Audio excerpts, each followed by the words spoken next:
هو الحبيب الذي ترجى شفاعته لكل هول من الأهوال مقتحم. مولاي صل وسلم دائما أبدا على حبيبك خير الخلق كلهم. يا أكرم الخلق ما لي من ألوذ به سواك عند حلول للحادث العمم. مولاي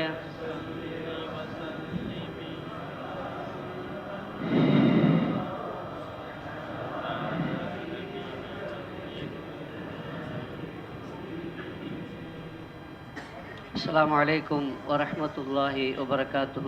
وعليكم السلام ورحمة الله وبركاته. الحمد لله رب العالمين عدد خلقه وزنة عرشه ورضا نفسه ومداد كلماته. سبحانك لا علم لنا إلا ما علمتنا إنك أنت العليم الحكيم. اللهم صل على سيدنا محمد وعلى آل سيدنا محمد وبارك وسلم عليه. அளவற்ற அருளாளன் நிகரற்ற அன்புடையோன் எல்லாம் வல்ல அல்லாஹுவின் திருப்பெயரால் துவக்கம். அல்லாஹுவை பயந்து நடந்து கொள்ளும்படி வாழ்வின் எல்லா நிலைகளிலும் தக்வாவுடைய வாழ்க்கையை மேற்கொள்ளும்படி முதலாக எனக்கும் உங்களுக்கும் உபதேசம் செய்து கொள்கிறேன்.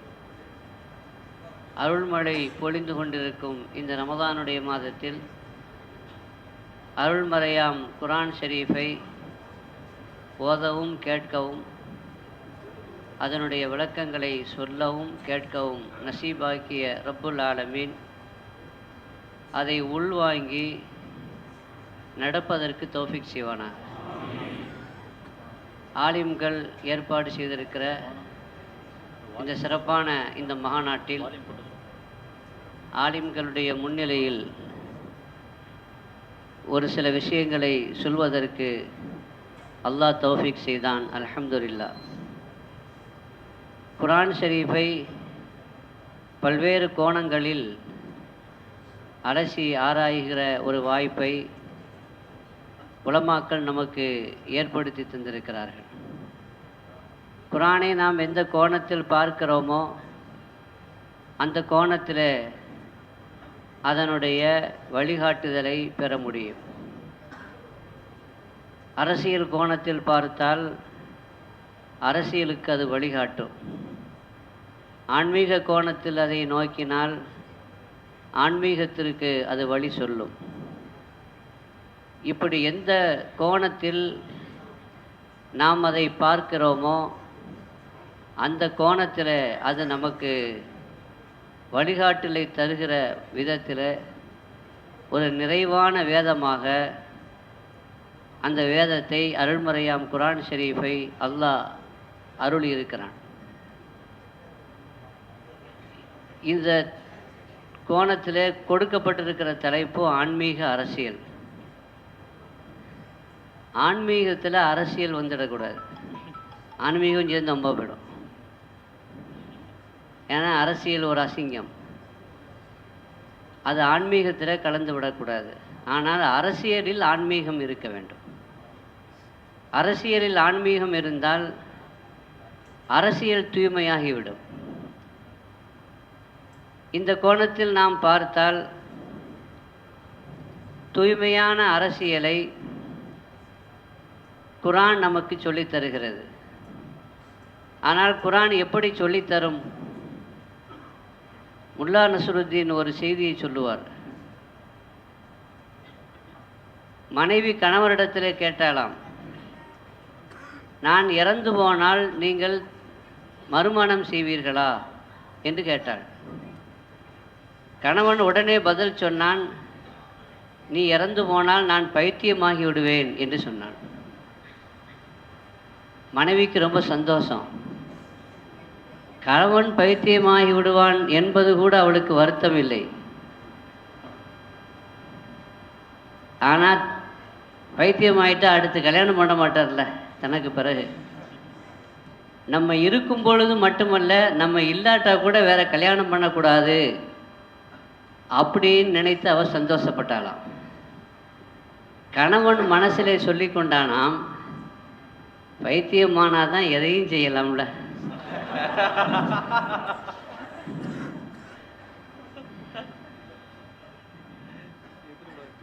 ஆக இங்கே நாம் விளங்க வேண்டிய விஷயம் என்னவென்றால், முல்லா நமக்கு இதில் சொல்ல வருகிற விஷயம் என்னவென்றால், வார்த்தைகளை உன்னிப்பாக கவனியுங்கள். வார்த்தைகளை உன்னிப்பாக கவனியுங்கள். அதிலே சொல்லப்படாத பொருளும் உண்டு. குர்ஆனை நாம் உன்னிப்பாக கவனிக்க வேண்டும். அப்படி உன்னிப்பாக நாம் கவனிக்கிற பொழுதுதான் அதிலே சொல்லப்படாத பொருளையும் நாம் புரிந்து கொள்ள முடியும். இந்த வகையிலே நீங்கள் குர்ஆனை பார்த்தால் அதில் ஆன்மீக அரசியலையும் குர்ஆனிலே பார்க்க முடியும். குர்ஆன் ஷரீஃபினுடைய வரலாறுகளில் சுலைமான் நபி அலைஹிஸ்ஸலாம் அவர்களுடைய வரலாறு, அந்த வரலாற்றில் உலகத்தையே ஆண்ட அரசர் சுலைமான் நபி அலைஹிஸ்ஸலாம். அந்த அரசியலில் ஆன்மீகத்தை நாம் பார்க்க முடியும். அரசியலுக்கும் ஆன்மீகத்திற்கும் அடிப்படையில் நிறைய வித்தியாசங்கள் உண்டு. அரசியல் என்பது கேட்கும், ஆன்மீகம் என்பது கொடுக்கும். அரசியல் என்பது அது பேராசையை வளர்க்கும், ஆன்மீகம் என்பது பற்றற்ற நிலையை நமக்கு வலியுறுத்தும். அரசியலிலே பொருள் இருக்கும், ஆன்மீகத்திலே அருள் இருக்கும். அரசியல் என்பது நரக மனப்பான்மை உடையது. இன்னும் இருக்கிறதா, கொண்டா கொண்டா என்று கேட்கும். நரகத்தை பற்றி அல்லாஹ் குர்ஆனிலே சொல்லும் பொழுது, யௌம நகூலு லி ஜஹன்னம ஹலிம் தலதி வ தகூலு ஹல் மின் மஸீத். நரகத்திலே போட வேண்டியவர்களெல்லாம் போடப்பட்ட பிறகு, இனிமேல் போடுறதுக்கு ஆள் இல்லை, எல்லோரையும் போட்ட பிறகு நரகத்திடம் அல்லாஹ் கேட்பானாம், ஹல் மின் மஸீத், இன்னும் உனக்கு தேவை இருக்கிறதா, இன்னும் வேணுமா? அதாவது நரகம் சொல்லும், ஹல் மின் மஸீத், இன்னும் இருக்கிறதா, இன்னும் இருக்கிறதா, போட வேண்டியவர்கள் இன்னும் இருக்கிறார்களா, கொண்டா கொண்டா என்று நரகம் கேட்குமா. இது அரசியலுடைய பசியினுடைய வெளிப்பாடு. ஹதீஸில் வருகிறது, எல்லாத்தையும் போட்டாச்சு, நரகத்தில் போட வேண்டியவர்களெல்லாம் போடப்பட்ட பிறகு இன்னும் கொண்டா என்று கேட்டால் எப்படி அதை நிரப்புவது? லஅம்லஅன்ன ஜஹன்னம என்று அல்லாஹ் சொல்லியிருக்கிறான். நரகத்தை நாம் நிரப்புவோம் என்று சொல்லியிருக்கிறான். நிரப்பிய பிறகும் இன்னும் கொண்டா, இன்னும் இருக்கிறதா என்று கேட்டால் என்ன செய்வது? ஹதீஸ் குதுஸிலே வருகிறது, அப்பொழுது அல்லாஹ் தனது காலை நரகத்திலே வைப்பான். நரகத்தில் வைத்த உடனே கத் கத், போதும் போதும் என்று சொல்லிவிடுமா. இன்னும் இருக்கிறதா, இன்னும் இருக்கிறதா என்று கேட்பது என்பது, நரகம் என்பது இங்கு நஃப்ஸு. நஃப்ஸு அது இன்னும் இருக்கிறதா, கொண்டா கொண்டா என்று தான் கேட்கும். எவ்வளோ கொடுத்தாலும் நிறையாது, அதனுடைய பசி அடங்காது. அந்த நஃப்ஸு எப்பொழுது அடங்கும் என்றால் அல்லாஹ் அங்கே வர வேண்டும். நரகத்திலே அல்லாஹ் காலை வைத்தவுடன் கத்து கத்து என்று சொல்வதைப் போல நஃப்ஸிலே அல்லாஹ் வருகிற வரை அந்த நஃப்ஸு இன்னும் இருக்கிறதா, இன்னும் இருக்கிறதா என்று தான் கேட்கும். ஆன்மீகம் கத்து கத்து என்ற ஒரு நிலையின் வெளிப்பாடு.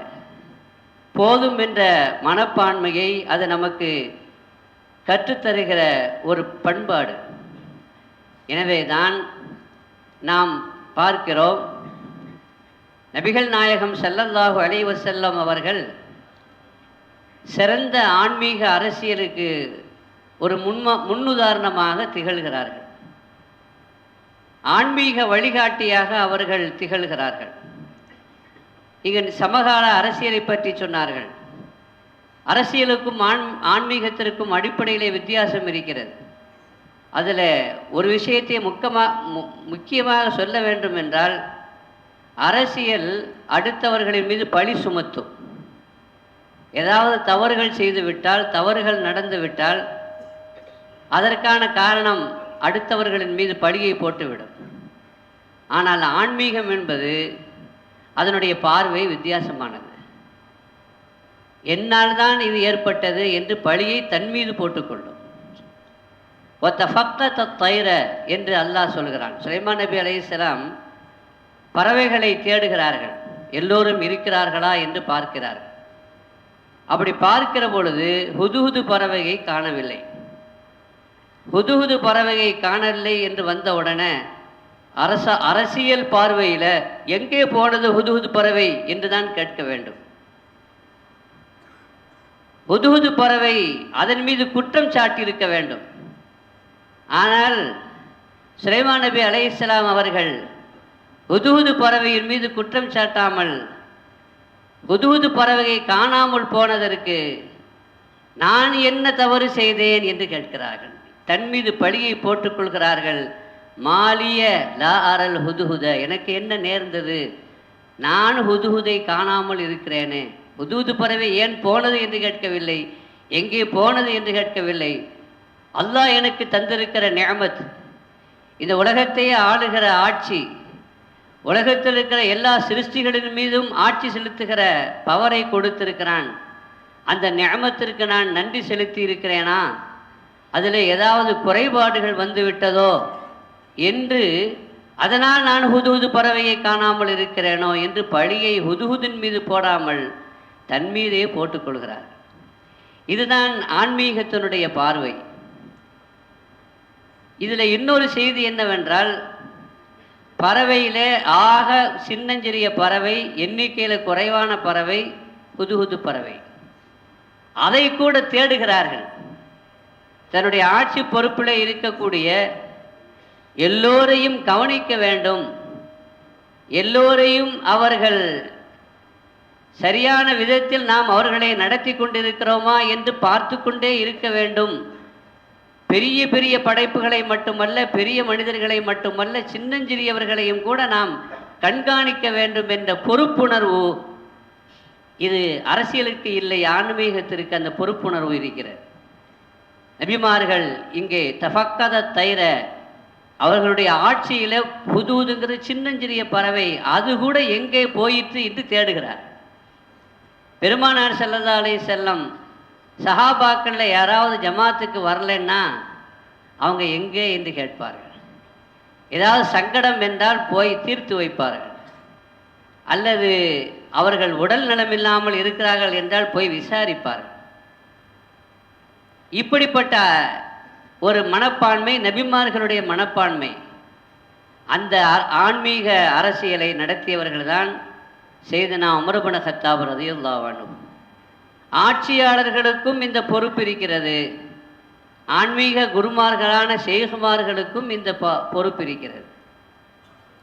ஷேகுமார்கள் தங்களது முரீதுகளை எந்த அளவிற்கு கவனிக்க வேண்டும் என்றால், ஒவ்வொருவரையும் நோட்டமிட வேண்டும். அவர்களின் நிலைமைகளை சீர்படுத்துவதற்கு அவர்களை பற்றி தகவல்களை தெரிந்து கொண்டே இருக்க வேண்டும். கண்மணி நாயகம் ஸல்லல்லாஹு அலைஹி வஸல்லம் அப்படி வளர்த்து எடுத்தார்கள் சஹாபாக்களை. எனவேதான் சையதுனா உமர் இப்னு கத்தாப் ரலியல்லாஹு அன்ஹு சொன்னார்கள், தஜ்லா நதியில ஒரு ஓநாய் ஒரு ஆட்டை கடித்து தின்று விட்டால் அது பற்றி இந்த உமரிடத்திலே விசாரிக்கப்படும் என்று சொன்னார்கள்.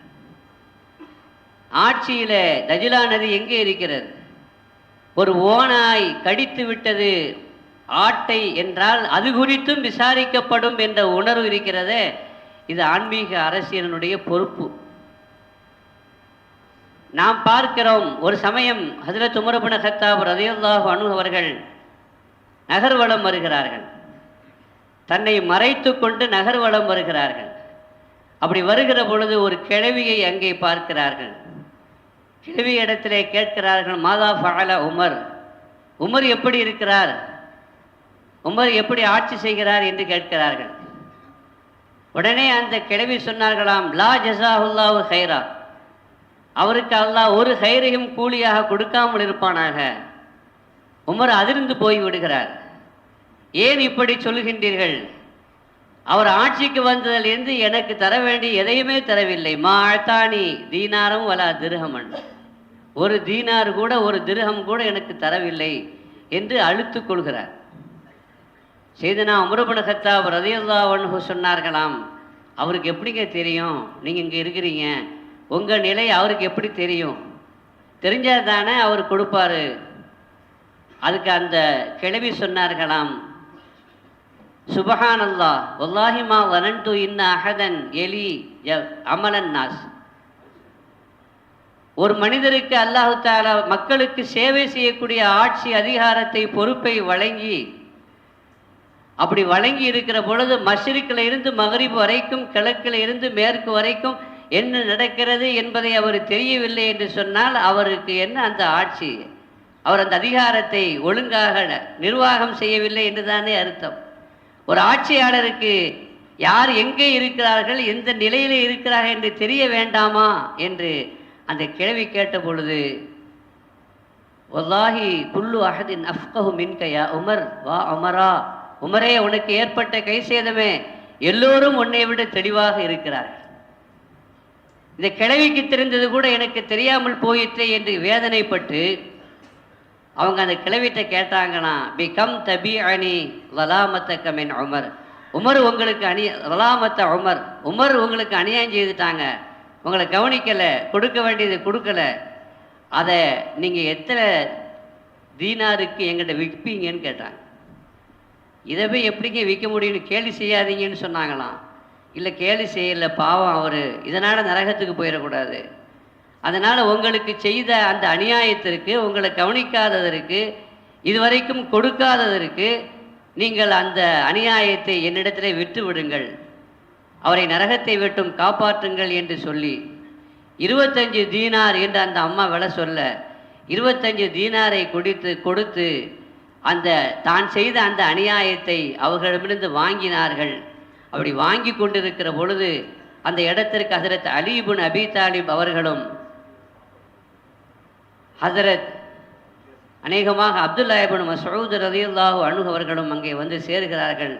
அஸ்ஸலாமு அலைக்கும் யா அமீரல் மூமினீன் என்று சொல்கிற பொழுதுதான் அந்த மூதாட்டிக்கு தெரிந்ததாம், ஆஹா வந்து நிற்பது அமீருல் மூமினீன், அவர்களுக்கு முன்னிலையிலேயே நாம் அவர்களை திட்டிவிட்டோமே என்று தன் தலையிலே அடித்துக் கொள்கிறார்கள்.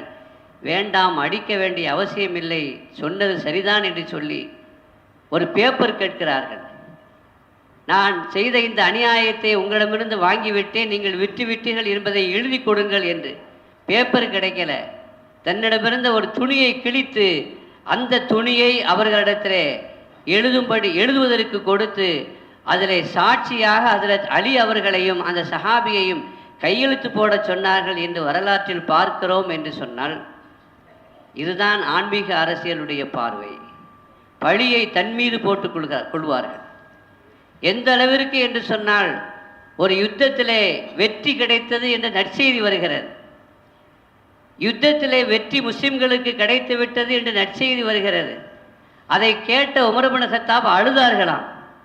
நற்செய்தி வந்திருக்கிறது, வெற்றி பெற்ற செய்தி வந்திருக்கிறது, அப்படி என்றால் நீங்கள் சந்தோஷப்பட வேண்டும், ஏன் அழுகின்றீர்கள் என்று கேட்ட பொழுது அவங்க கேட்டாங்கன்னா, யுத்தம் எப்பொழுது ஆரம்பித்தது, யுத்தம் காலையிலே ஆரம்பித்தது, வெற்றி எப்பொழுது கிடைத்தது, வெற்றி மாலையில் கிடைத்தது, அப்படி என்றால் காலையில் ஆரம்பித்த இந்த யுத்தம் மாலை வரைக்கும் ஏன் நீடித்தது, உண்மை வெல்வதற்கு இவ்வளவு நேரம் தேவையில்லை, அப்படி தேவைப்பட்டது என்றால் ஒன்று நான் தவறு செய்திருக்க வேண்டும் அல்லது நீங்கள் தவறு செய்திருக்க வேண்டும். வெற்றி கிடைத்து விட்டது, தோல்வி கிடைக்கவில்லை, ஆனால் வெற்றி தாமதமானதற்கு கூட நான் தான் காரணம் என்று சொன்னவர்கள் செய்தனா உமர் இப்னு கத்தாப். இந்த பார்வை நமக்கு வர வேண்டும். என்ன நிகழ்ந்தது, என்ன நடந்தது என்பதை நாம் அடுத்தவர்கள் மீது பழியை போட்டு கொண்டிருக்கிறோமே தவிர அதற்கான காரணம் யார், என்ன, நாம் தான் என்பதை இதுவரைக்கும் நாம் சிந்திக்காமல் நாம் யோசிக்காமல் இருக்கிறோம் என்று சொன்னால் இதை நாம் ஆன்மீக பார்வை மங்கிவிட்டது என்பதனுடைய வெளிப்பாடு தான் என்பதை நாம் புரிந்து கொள்ள வேண்டும். ஆக ஆட்சியாளர்கள் அவர்கள் எல்லோரையும் கவனிக்க வேண்டும் என்று சொல்வதைப் போல ஷேகுமார்கள் அவர்கள் தங்களது முரீதுகளை அவர்களுடைய நிலை என்ன என்பதை உற்று நோக்க வேண்டும். எனவே தான் கௌசுல் ஆலம் மஹீதீன் அப்துல் காதிர் ஜீலானி கத்தஸல்லாஹு சிர்ரவுல் அஸீஸ் சொன்னார்கள், லவின் கஷஃபத் அவுரத்து முரீதி பில் மஷ்ரிகி வ அன பில் மக்ரிபி லசதர்துஹா என்று சொன்னார்கள். என்னுடைய முரீது மஷ்ரிக்கிலே இருக்கிற பொழுது அவருடைய அவுரத்து வெளிப்பட்டால் நான் மக்ரிபிலே இருந்தாலும் கூட அதை நான் மறைப்பேன் என்று சொன்னார்கள். அந்த பொறுப்புணர்வு தஃபக்கத தைர பறவையிலே சின்னஞ்சிறிய பறவையாக இருந்த அந்த ஹுதுஹுது பறவையை தேடினார்களே, அந்த பொறுப்புணர்வு ஷேகுமார்களுக்கும் உண்டு என்பதை தஃப்சீரிலே மேன்மக்கள் நமக்கு தெளிவுபடுத்துகிறார்கள். ஒரு ஷேகு எப்படி இருக்க வேண்டும் என்று சொன்னால், ஷேகுனா சொல்லுவார்கள், கருப்பு எறும்பு ஒரு முரீதனுடைய காலிலே ஏறிவிட்டது என்றால் அந்த எறும்பு ஆனா பெண்ணா என்பது கூட ஷேகுக்கு தெரியும் என்று சொன்னார். அந்த அளவிற்கு கவனிக்கக்கூடியவராக அவர் இருக்க வேண்டும் என்று சொன்னார்கள். இந்த கவனிக்கின்ற பொறுப்புணர்வு இருக்கிறதே, இதுதான் ஆன்மீக அரசியலுடைய வெளிப்பாடு. ஆக கண்மணி நாயகம் ஸல்லல்லாஹு அலைஹி வஸல்லம் அவர்கள் அந்த அளவிற்கு கவனித்தார்கள். ஒரு சந்தர்ப்பத்தில் ஹஸ்ஸான் இப்னு சாபித் அவர்களை காணவில்லை. எங்கே ஹஸ்ஸான் இப்னு சாபித் என்று கேட்கிறார்கள். ஒரு சஹாபி தொழ வரவில்லை என்று சொன்னால் ஏதோ ஒரு சஹாபி என்று இல்லாமல் ஒவ்வொருவரையும் பார்க்கிறார்கள், ஏன் அவர் வரவில்லை. குறிப்பாக ஹஸ்ஸான் இப்னு சாபித் வரவில்லை என்று சொன்ன பொழுது விசாரித்த பொழுது யாருமே பதில் சொல்லவில்லை. இந்த செய்தி ஹஸ்ஸான் இப்னு சாபித் ரலியல்லாஹு அன்ஹுவுக்கு கிடைக்கிறது. பெருமானார் ஸல்லல்லாஹு அலைஹி வஸல்லம் உங்களை விசாரித்தார்கள், நீங்கள் ஏன் பள்ளிக்கு வரவில்லை என்று விசாரித்தார்கள் என்று வருகிற பொழுது உடனே அவர்கள் ஓடோடி வருகிறார்கள் பள்ளிவாசலுக்கு, மஸ்ஜித் நபவிக்கு. யா ரசூலல்லாஹ், என்னை நீங்கள் விசாரித்தீர்களாமே, என்னை நீங்கள் கேட்டீர்களாமே எங்கே என்று சொன்ன பொழுது கண்மணி நாயகம் ஸல்லல்லாஹு அலைஹி வஸல்லம் சொன்னாங்களா, நான் உங்களை தேடலைன்னு சொன்னாங்களாம். எல்லாருக்குமே ஆச்சரியம். ஏன்னா பெருமானார் ஸல்லல்லாஹு அலைஹி வஸல்லம் தான் விசாரித்தார்கள், பெருமானார் ஸல்லல்லாஹு அலைஹி வஸல்லம் அவர்கள் தான் தேடினார்கள். ஆனால் இங்கே பெருமானார் ஸல்லல்லாஹு அலைஹி வஸல்லம் நான் உங்களை தேடலைன்னு சொல்கிறாங்களே. நான் உங்களை தேடலை, ஆனால் ஜிப்ரீல் அலைஹிஸ்ஸலாம் உங்களை விசாரித்தார்கள்.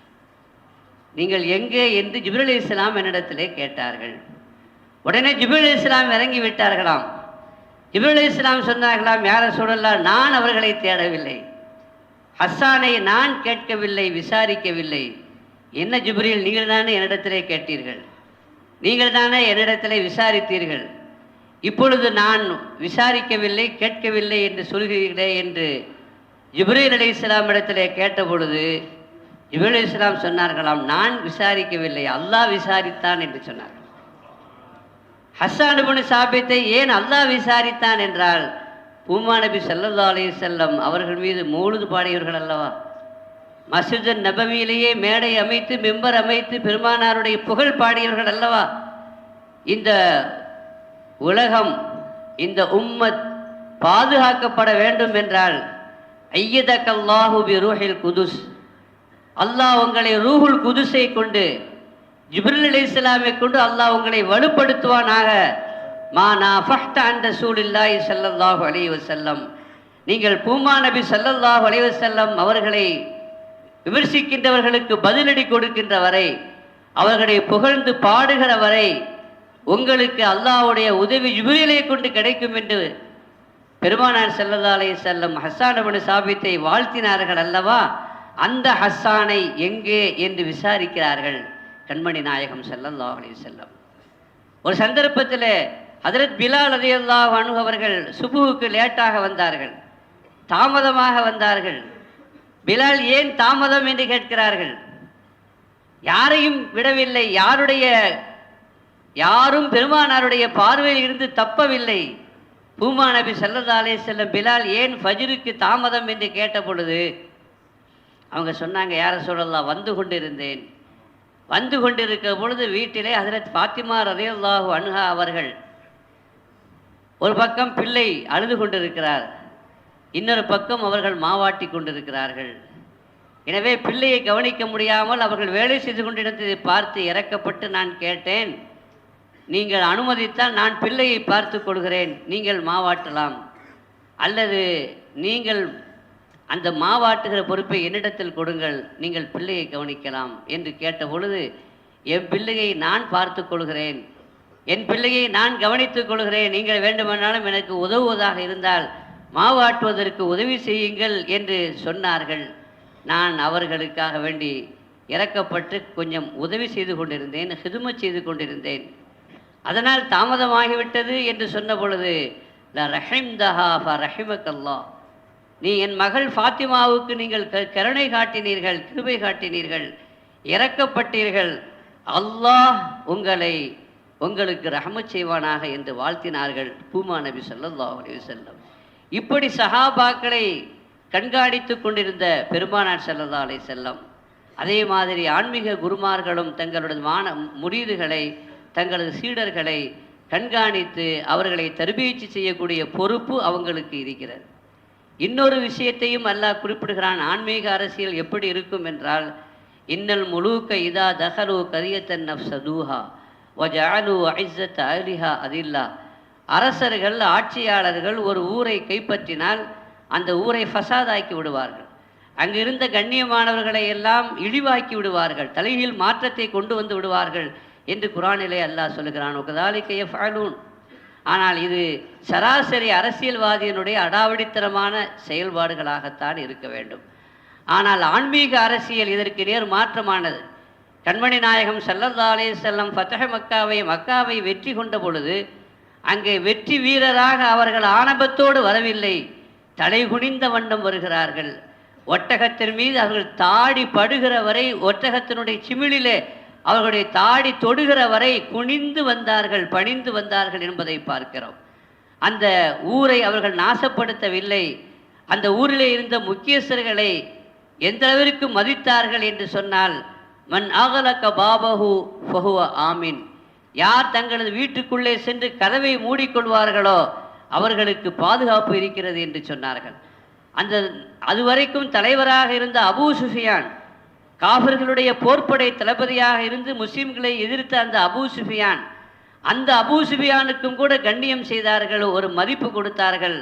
மன் தஹல தார அபி சுஃபியான் ஃபஹுவ ஆமீன், யார் அபூ சுஃபியானுடைய வீட்டிலே சென்று அடைக்கலம் புகுவாரோ அவருக்கும் பாதுகாப்பு இருக்கிறது. அந்த மக்கள் எல்லாம் என்ன நடக்கும் என்று பயந்து கொண்டிருக்கிற பொழுது, நான் எப்படி நடந்து கொள்வேன் என்று எதிர்பார்க்கிறீர்கள் என்று கேட்டார்கள். அந்த மக்கள் எல்லாம் சொன்னார்கள், எங்களிடத்திலே நீங்கள் கண்ணியமான முறையில் நடந்து கொள்வீர்கள் என்று எதிர்பார்க்கிறோம் என்று சொன்னார்கள். சங்கைக்குரியவர்களே, எந்த மக்கள் ஓட ஓட விரட்டினார்களோ, எந்த மக்கள் அவர்களுக்கு துன்பம் கொடுத்தார்களோ, எந்த மக்கள் இஸ்லாத்தை ஏற்றுக்கொண்டதற்காக முஸ்லிம்களுக்கு பல்வேறு வகையான இடையூறுகளை கொடுத்தார்களோ, ஊரை விட்டுமே வெளியேற்றக்கூடிய கொலை செய்வதற்கான முயற்சிகள் நடத்தினார்களோ, அந்த மக்கள் முன்னாடி நிற்கிறார்கள்.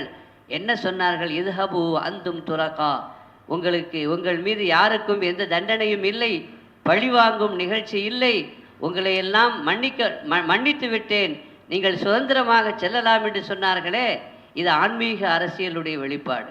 இறுதியாக ஒரே ஒரு செய்தி, இன்னொரு ஒரு விஷயத்தை அங்கே முஃபஸ்ஸிரீன்கள், மகான்மார்கள் நமக்கு தெளிவுபடுத்துகிறார்கள். இன்னல் முலூக்க இதா தஹலு கரியத்தன் நஃப்ஸதூஹா, ஆட்சியாளர்கள் ஒரு ஊரிலே நுழைந்து விட்டால் அந்த ஊரை அவர்கள் நாசமாக்கி விடுவார்கள் என்றால், இங்கே உத்தேசம் வாரிதாத்தை இலாஹியா, அல்லாஹ்வுடைய அருள் பொழிவு ஒரு மனிதனுடைய நஃப்ஸிலே, கரியா என்று சொன்னால் ஒரு மனிதனுடைய நஃப்ஸு, அந்த நஃப்ஸிலே இறைவனுடைய பொழிவு, ரஹமத்தினுடைய பொழிவு நுழைந்து விட்டால் அந்த நஃப்ஸை துவம்சம் செய்துவிடும்.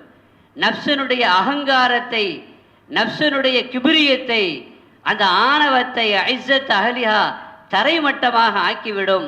அந்த ஷேഖனுடைய, குருமார்களுடைய அந்த அருள் பார்வை அந்த நஃப்ஸை எந்த அளவிற்கு மாற்றிவிடும் என்று சொன்னால், நப்சிலே இருக்கிற அகம்பாவத்தை அழித்துவிடும் என்பது அல்ல, அந்த நப்சிலே இருக்கக்கூடிய ஆணவத்தை ஒழித்துவிடும் என்பது மாத்திரம் அல்ல.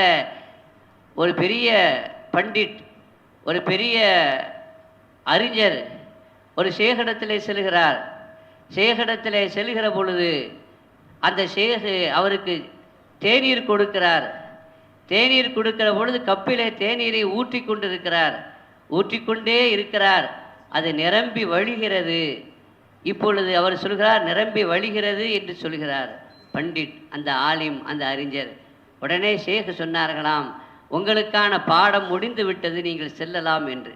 அங்கே என்ன சொல்ல வந்தார் என்று சொன்னால், நீங்கள் அறிஞராக இங்கே வந்திருக்கின்றீர்கள், கிபரோடு வந்திருக்கின்றீர்கள், நான் பெரிய அறிஞன் என்ற அந்த ஆணவத்தோடு வந்திருக்கின்றீர்கள்.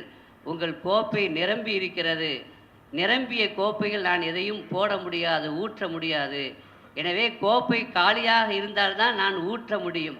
காலியான கோப்பையில்தான் ஊற்றினால்தான் அந்த தேநீர் தங்கும் என்பதை போல, காலியான இதயத்தோடு கிபிரியத்தையும் ஆணவத்தையும் நீங்கள் அழித்து, நீங்கள் காலியான கோப்பையோடு உங்கள் இதயத்தோடு நீங்கள் வந்தால்தான் அதிலே ஞானத்தை ஊற்ற முடியும் என்ற உண்மையை, என்ற பாடத்தை சொன்ன பொழுது நபிகள் நாயகம் ஸல்லல்லாஹு அலைஹி வஸல்லம் சஹாபாக்களை அப்படித்தான் உருவாக்கினார்கள். நஃப்ஸை ஃபனாவாக்கினார்கள். என்ன செய்கிறோம் என்று யோசிக்காமல், பெருமானார் என்ன செய்கிறார்கள் என்று பார்த்த உடனேயே அப்படியே செய்து விடுவார்கள்.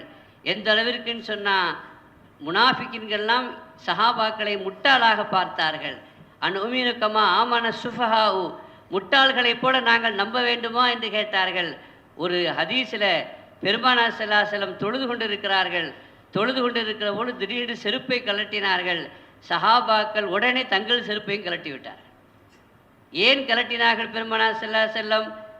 அவர்களுக்கு தெரியாது, சிந்திக்கவில்லை, யோசிக்கவில்லை. எல்லோருமே கலட்டி விட்டார்கள். தொழுகை முடிந்த பிறகு ஏன் செருப்பை கலட்டினீர்கள் என்று பெருமானார் ஸல்லல்லாஹு அலைஹி வஸல்லம் கேட்கிறார்கள்.